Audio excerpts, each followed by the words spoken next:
Oh. Oh.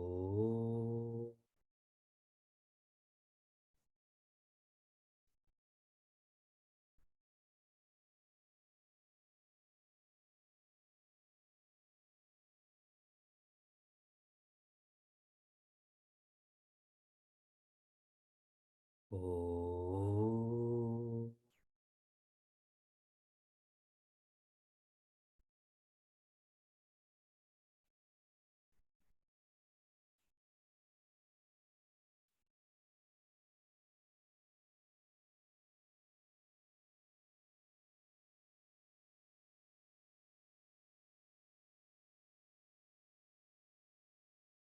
Welcome to Meaningful Mornings.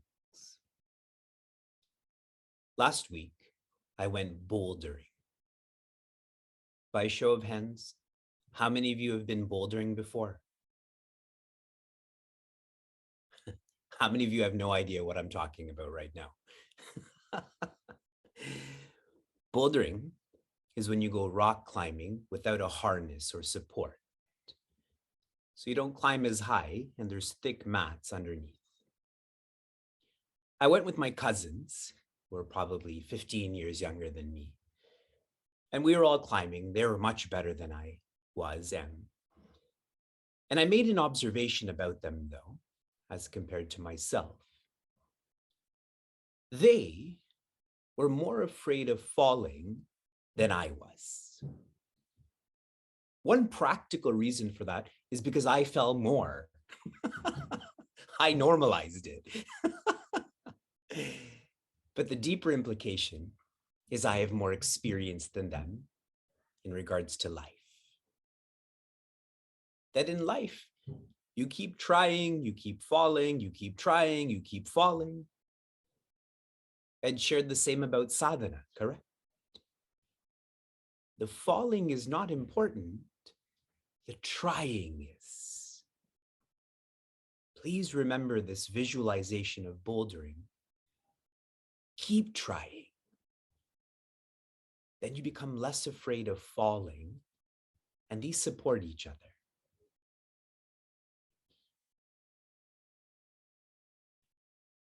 If the entire message of Sri Krishna to Prince Arjuna could be summarized, it would be summarized into Tattvamasi. Divinity, you are. This weekend, when we celebrated our son Vyasa's Akshara Abhyasa, he wrote Om. Others have their child write Shri. Others have their child write Tattvamasi.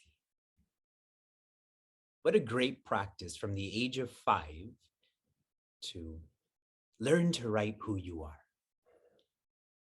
Here's Vyasa's Om painting that all of you contributed towards also. Shared in a different way. The message of Bhagavad Gita is to stop feeling you are creation, to surrender to the creator. This surrendering is an expression of oneness, where all that remains is the truth, which is consciousness. Sri Krishna is emphasizing this because he shares, I believe in verse 8, Abhyasa Yoga Yukta, that one should be practicing, one should be integrating themselves in contemplation. Contemplation is how we surrender the notion that I am a creature to the creator. In verses 8, there are 3 indicators of this divinity. In verse 9, there are 8 indicators of this divinity. When I use the phrase this divinity, this is in reference to you. Tat is divinity, Tvam is you. These are indicators of you. It's very lovely about these 2 verses. They're very much like our Upanishads. Our Upanishads are a reflective map. If you've not trained yourself in being reflective, then you're not studying the Upanishads, which means you can never experience divinity. If I could summarize all 11 of these indicators in verses 8 and 9, it would be there is perpetual change outside of us and inside of us.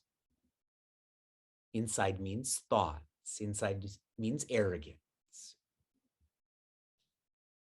If you are this perpetual change, then how do you know this perpetual change?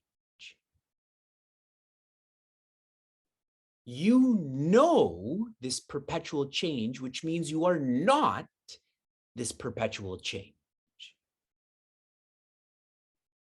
These indicators are indicating to us to not take for granted who we are.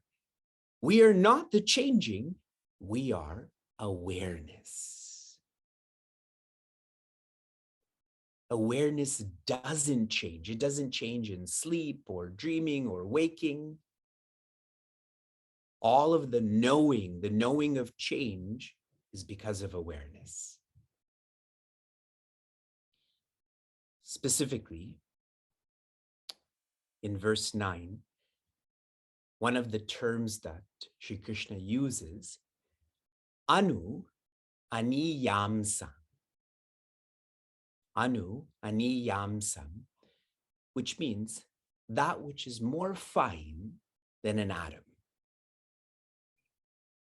How inspiring that our rishis knew about atoms way back in the day. Before there was so much of technology to know atoms, they knew this, and they also had the humility to know more authentic and deep than energy is existence. You cannot live a oneness if you're not aware, if you don't know about existence. Nothing else unites us other than existence. It is universal, it is fundamental.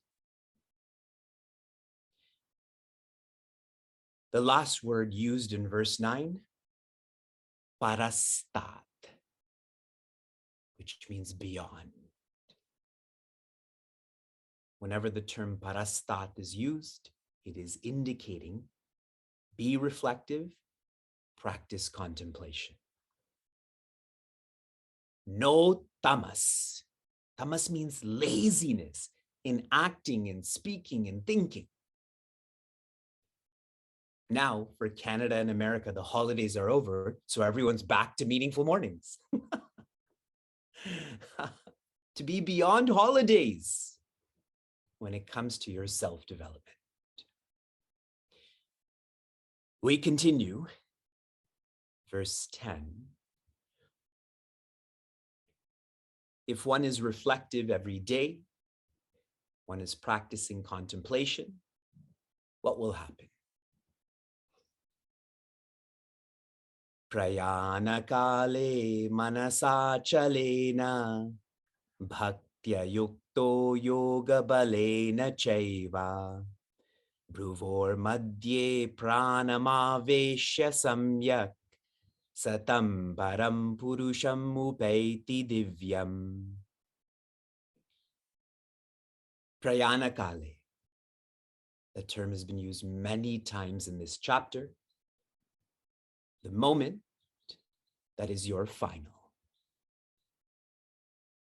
Kala means time or moment. Prayana, when you're leaving. This is your final chance. How should the mind be? Manasa achalena. The mind should be unshaken, which means you trained yourself in every moment so that in that moment, when there's most tension, most intensity, the mind is still not shaken into the pain, into the sense of loss. Pujya Swami Tejomayananda shared a lovely verse, a lovely quote relating to this.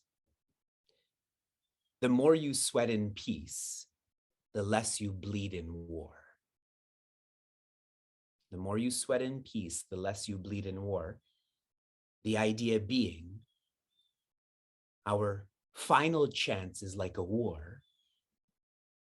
But during peacetime, if you've made yourself so reflective, you will be the same way in wartime. For us, it means shifting from being a multitasker to a unitasker. Now, many of you are going to be thinking, we're already unitaskers. When we brush our teeth, we brush our teeth. When we walk, we walk. I'm going to define this more rigorously. If we think about the functional and fundamental, that is multitasking. What are these verses guiding us to do? Only think about the fundamental. That's the unitasking. I'm trying to do this, and I have found in my many years of experience trying to unitask on the fundamental, the more in tune you are with the fundamental, the more naturally the functional flows. Everything just happens and happens well. Requires trust, doesn't it? To not think so much about the functional. It really requires being less of a controller, letting go more. Bhaktya, one who's devoted, depending,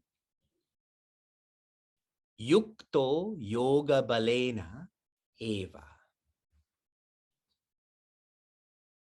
They're depending on the higher, and they have practiced yoga. What yoga? All of them, specifically dhyana yoga. For us, don't we all chant Shraddha Bhakti Bharao when we offer arti, correct? Please help me grow my faith so that I'm ready to depend. Depend on what? The fundamental. For this to become my reality. The more steady we are with the fundamental, the more sincere we will become. And what is highlighted in this line, the more strong we will become. When you practice contemplation, obviously steadiness is important. Obviously sincerity is important. So is strength. That there's so much momentum towards self-development that letting go is natural. You've grown so much so fast, I will continue like this. Bhruvoho madhye pranam aveshya samyak. This is a more technical line. It means your breath has been directed. Directed where? In between your eyebrows. Now we can get very lost in this. The implication of this line is you are contemplating. When you're driving, is that where you're putting your breath? When you're jogging, is that where you're putting your breath? Having a disciplined breath, having a disciplined mind is done every day so that when I'm contemplating, I am able to ensure that my breathing is natural, that my mind is quiet. Saha, the one who has lived this divine life, tam upaiti, they will go, they will rediscover param, existence, purusham, awareness, divyam, purusham is joy, divyam is awareness. These are the exact same words that Sri Krishna ends verse 8 in. That is Sat, Ananda, Chit, existence, joy, awareness. Summarizing this section of verses, what you do daily is what you develop into. So doing daily is step one, will turn into your development. What you develop into will be a catalyst to dhyana. If you're someone who's distracted, the lack of development will mean one will lack in dhyana. And these verses are very clear in sharing your dhyana leads to divinity. The way to realize Tattvamasi is through dhyana. Did you catch those 4 Ds? Daily, development, dhyana, divinity. And what's amazing about this for us is Meaningful Mornings is daily. And we're not tending to the functional. I don't care what's in your fridge. You don't care what I'm doing afterwards. We are tuning into the fundamentals every day. And this is a catalyst to development, to dhyana, to divinity. From inspiration to application, your application was to identify which of the 8 indicators is most moving to you. Priya from Toronto shared about how our nature is more refined than a anu. That is a great observation about how energy, which we're so fascinated by, still depends on that which is independent. It makes one feel very grateful that this presence is with us. Vignesh from Baltimore shared about Anushasitaram, that the creator is the controller, which means life is never out of control. Life is always planned. So then why feel stress? Your application for this morning, whenever you are thirsty, I want you to wait as long as you can until you quench your thirst. Please do this in a safe way, but whenever you are feeling thirsty today, wait until you cannot wait any longer.